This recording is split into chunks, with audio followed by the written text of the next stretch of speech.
Hey guys, I'm Naya and welcome back to the channel. For today's video, I decided to cover a couple cards that might effectively cover the Splight archetype. I think most of them do the job very well, but I don't see actually all of them being played just because they're a bit too specific. I still decided to give you a couple ideas so you have more things available to you when we inevitably hit that Splight format, which I'm pretty sure it's going to be mostly dominated by Splight and Tearlament, so it's only smart to start talking about different choices to counter them right now. Please let me know what you think of the video and let me know what you think of the choices that I sort of compiled, and if you actually think for all of them they'll see play or maybe only a couple will. And also check out all of my social media, check out the newly created Patreon if you want, and everything else, and of course subscribe to the channel. So with all of that being said, we can go ahead and get started with the first card. And I think sort of the most obvious one would be Solemn Judgment together with Solemn Warning, so I wanted to cover both of them. And I say obvious because in the OCG, they see a lot of play because it makes sense, especially in a mirror match, since you have the space in the Splight deck to do so, to run those cards. People run them just because Splight is very much dependent on the normal summons, and if you do that, effectively you have locked them out of their monsters since they need to have another monster of Link level or rank 2 on the field to be able to special summon themselves. And in the TCG, we just might run a bit more extenders. We have access to Emergency Teleport. There's the Evo Hero, which I think is kind of interesting. Not sure if it's going to see play, but we'll see. But other than that, you only have the Splight starter as an extender. So if they don't have it, then that card, being Judgment or Warning, it's kind of smart to run. And there's another thing, people like to run Dark Ruler in the main, and right here of course we're going to see some differences, but for the most part Dark Ruler is smart to be mained sometimes, especially in a format that's very much defined by which decks are the best ones, and it's maybe not that variable.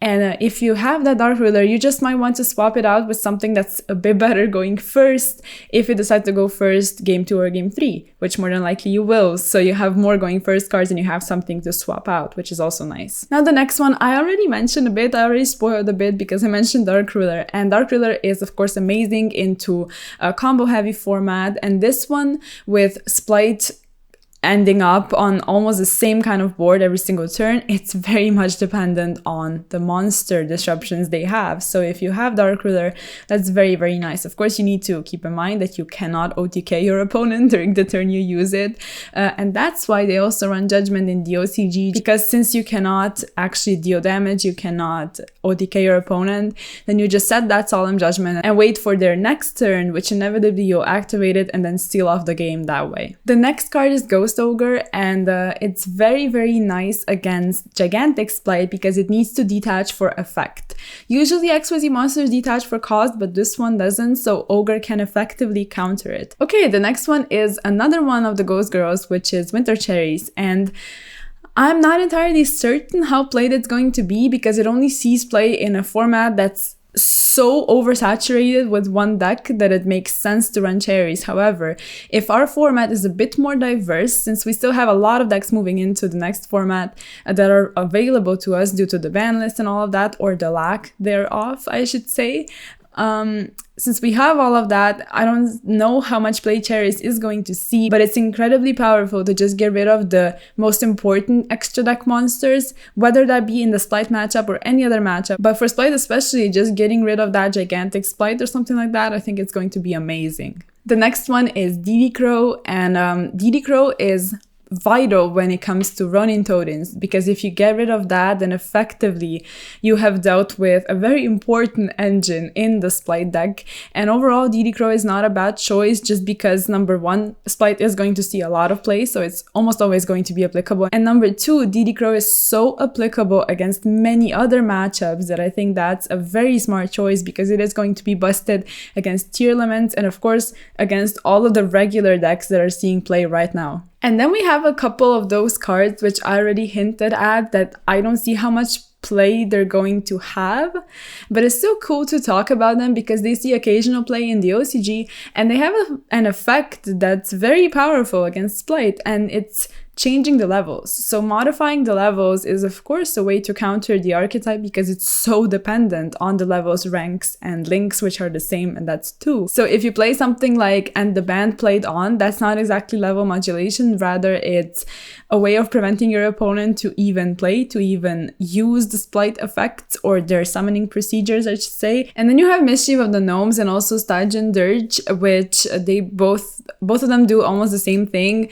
but Gnomes reduces the level by 1 in the hand, and then later on when they're on the field, and the other one, the Dirge, basically just reduces them on the field. I don't know, we'll see how applicable it is depending on how much the deck is actually going to see play. And the next one, Deck Devastation Virus, also saw play in the OCG, and it's very busted. Like it just destroys all of the splites, like all of the monsters. You just deal with the deck quite easily with it. But again, it's a trap card. It's I don't know. Some of them feel a bit too specific, and they're very much dependent on whether or not, like I said, the deck is going to see that much play, because if they're used, like, they are so strong. But since, like I always keep repeating, side decks are so tight that you need to be ready for as many matchups as possible, or in many different ways. So I don't know. I guess we'll just see, but it's still an interesting choice. The next one I quickly wanted to touch upon is Lightning Storm. I think it's very nice because more than likely you are going to have some stuff in attack position. If nothing else, like, at least the link is going to be in the attack position, and the link does grant the opponent to use Toad once more, which is also very strong. And Lightning Storm is that generic that it's amazing when it's applicable against a lot of different decks in the format, because it does make it worth playing it. And I think that's very nice when there's use against Splight, there's use against other cards, so that's why I wanted to mention it. And the next one are Impermanence and Veiler, both of them also generic and seeing a lot of play, so I figured it would be interesting to mention sort of the implications in this matchup. And naturally you have Diva, you have Swap Frog, you have Gigantic Splight, which is a choke point, sort of. But what I wanted to mention is that since the deck does have built-in monster and spell trap negates, it's very much dependent on how well your opponent is going to play out their strategy and sort of expect you to have a Veiler, Impermanence, Ogre, stuff like that. So it's nice, but I guess it's, like I said, dependent on whether or not your opponent is actually going to take those cards into account. But you still have a couple points in which you can disrupt the Splight player, and also, you know, going second into the board, it's nice, you know, you get to sort of exchange 1 for 1, even though it's a bit better to have something like Dark Ruler and be able to deal with the entire board, but at least there's something that it's a strong going second card. And then one that's a bit more specific is Summon Limit, just because it cannot be used in every single deck, but I still figured it's important to mention, since those decks that are going to be that important in the next format do spam out a lot of bodies, and they do summon a lot. So if you're able to sort of stop them in their tracks, I think that's very, very vital. And for the last one, I decided to put the new one, which is Artemis Slay, and it makes a lot of sense because the card is going to be so busted. And the fact that it works similarly to like something like Dogmatica Punishment or Nadir's Servant, like it does one thing, but then the thing that it sends to the graveyard does another thing. So when it comes to Artemis Slay, not only is the effect very strong, but you also have a target to send with it, which is Entis and the Evo Twin Link, and both of them do something else in the graveyard. So going second into a Splight board, effectively you're just going to run over them with this card. You get the spell cards effect, you get the link effect in the graveyard, for example, which is very strong. But one thing I wanted to mention is if you're forced to side something like the Evo Twin Link, let's say, together with Artemis Slay to be able to counter decks, that's a lot of commitment, I think, because you do need to give up some spots. So the card itself, similarly to the Evo Twin Link, can be effectively run in a deck that doesn't need all of the slots in the extra deck.